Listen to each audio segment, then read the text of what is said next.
প্রধানমন্ত্রী নরেন্দ্র মোদী লোকসভায় বক্তব্য পেশ করার কথা ছিল, কিন্তু বিরোধীদের তুমুল হই হট্টগোল। এই হই হট্টগোলে বাজেট অধিবেশনে জবাবি ভাষণ দিতে পারলেন না প্রধানমন্ত্রী।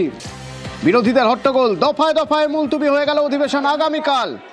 আগামীকাল সকাল 11টা পর্যন্ত লোকসভার অধিবেশন মুলতুবি। তবে আইনজীবীর ভূমিকা এই প্রথম নয়। একটা ছবি দেখাই আপনাদের, ওই দেখুন ছবিটা।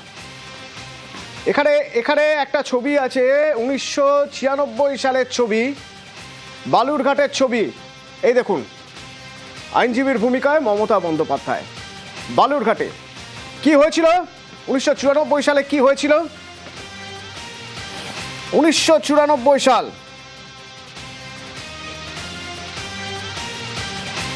1994 সালের ছবি। দক্ষিণ দিনাজপুরের গোপালগঞ্জ স্কুলের হেডমাস্টার কমলেশ সরকার খুন হয়েছিলেন। দক্ষিণ দিনাজপুর উত্তাল হয়ে উঠেছিল। ছাত্র আন্দোলন উত্তাল বালুরঘাট। পুলিশের গুলিতে পার্থ রায় নিহত হয়। সেই স্কুলেরই ছাত্র পার্থ রায়, ওই স্কুলের ছাত্র। বিক্ষোভে সামিল হওয়া অনেককে গ্রেপ্তার করা হয়। তখন আন্দোলনকারীদের পাশে দাঁড়িয়ে বালুরঘাট আদালতে সওয়াল করেন মমতা বন্দ্যোপাধ্যায়। তখনকার সেই অভিজ্ঞতার কথা বললেন। ওই দুপাশে যাদের দেখতে পাচ্ছেন, আইনজীবী শঙ্কর চক্রবর্তী, আইনজীবী মনমত ঘোষ, শঙ্কর চক্রবর্তী প্রাক্তন মন্ত্রীও, তাদের বক্তব্য শুনুন। 30 বছর হবে এই কুমারগঞ্জে পার্থ সিংহ রায় বলে একজন পুলিশের গুলিতে নিহত হয়। তখন একটা পাবলিক এডুকেশন হয়, থানা ঘেরাও টেরাও হয়, পুলিশ আটক করে কোর্টে চালান করে। মমতা ম্যাডাম আর কি উনি বালুরঘাটে আসেন, সাংসদ ছিলেন, লয়ারও ছিলেন, ওনার বার কাউন্সিলের মেম্বারও ছিলেন, এবং আমাদের লয়ারদের সঙ্গে একটু আলাপ আলোচনা করেন জামিনের ব্যাপারে। জজ কোর্টে জামিনের আবেদন করা হবে। বার লাইব্রেরি থেকে জজ কোর্ট পর্যন্ত মিছিল করে আমরা জজ কোর্টে যাই। নীলকান্ত বাগচি বেল মুভ করেন, শ্রীমতী মমতা ব্যানার্জি, সবাই আরো অনেকে ছিলেন। আমার চেম্বারে বসে কাজ করছিলাম, উনি আমার বাড়িতে আসেন। আমাকে বললেন যে আপনি কালকে কখন আসবেন কোর্টে? আমি বললাম যে 10:30টার সময় জজ সাহেব বসবেন, আমি 10টা নাগাদ পৌঁছে যাব। তারপরে 10টার সময় আমি পৌঁছালাম, উনিও প্রায় সঙ্গে সঙ্গেই এসে পৌঁছলেন। পৌঁছানোর পরে উনি আমাকে বললেন যে আমাকে একটা গাউন এনে দেন।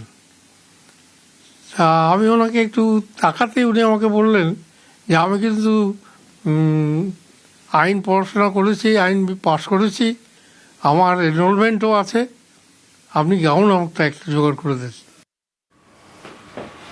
এরও ঠিক 2 বছর পরে 1996 সাল, 1993-এর 21শে জুলাই কংগ্রেস কর্মীদের যে মুভমেন্ট, সেই মুভমেন্টে তাদের বিরুদ্ধে যে মামলা হয়েছিল, 2টি মামলা, সেই মামলা লড়বেন 1996 সালে মমতা বন্দ্যোপাধ্যায়। কিন্তু মমতা বন্দ্যোপাধ্যায় তখন তার কাছে গাউন, তখন যখন আদালতে পৌঁছলেন, পৌঁছে বললেন যে আমি মামলা লড়বো, কিন্তু তখন গাউন কোথা থেকে পাওয়া যাবে? এই আইনজীবী এর কাছ থেকে গাউন নিয়েছিলেন। ইনি 30 বছর হয়ে গেল এই গাউন আর পরেননি। অলোক কুমার দাস, মামলা দুটির আইনজীবী, যত্ন করে রেখে দিয়েছেন ওই গাউন। কোর্টে মামলা লড়তে গেলে এই গাউন পরতে হয়, এবং এই মামলায় এই গাউনে লেখা রয়েছে A.K. দাস, অর্থাৎ অলোক কুমার দাস। সেই মামলার তিনি আইনজীবী, তিনি লড়ছিলেন। আচমকা মমতা বন্দ্যোপাধ্যায় তিনি এসে এই গাউনটি তার কাছ থেকে চেয়ে নেন এবং তারপর নিজেই সওয়াল করেন। সেই দিন দেখলাম যে মামলাটার যখন যাচ্ছি আমি প্রস্তুতি নিয়ে মামলাটা করতে, তখন হঠাৎ আমাদের সেই প্রিয় দিদি কোর্টে হাজির, এবং তিনি বললেন, অলোক, মামলার যা কিছু আছে তুমি আমাকে এই ধারা বা কোন কোন সেকশন আছে, সেই সেকশন ওয়াইজ কতজন আসামি আছে, স্টেপসগুলো তুমি নাও এবং তুমি আমাকে সমস্ত ডিটেলসটা বলো।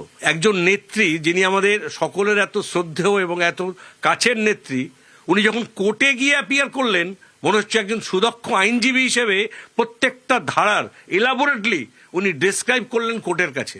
এটা খুব অভূতপূর্ব। আপনার চোখ চিকচিক করছে এটা বলতে গিয়ে। এটা হচ্ছে আনন্দের, এটা আনন্দাশ্রু। এটা ভাবতেও পারিনি কোনোদিনও, বা চিন্তাও করতে পারিনি যে দিদি এসে আমাদের ব্যাংশাল কোর্টে এই মামলা লড়বেন।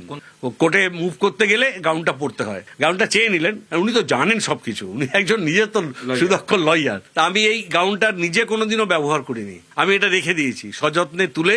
এবং এটা যদি কখনো কোনো সময়ের জন্য সম্ভব হয়, মুখ্যমন্ত্রীর যদি কোনো মিউজিয়াম হয়, তাহলে সেই মিউজিয়ামে আমি এটা রেখে যাওয়ার জন্য আমার আবেদন রইল বা আবেদন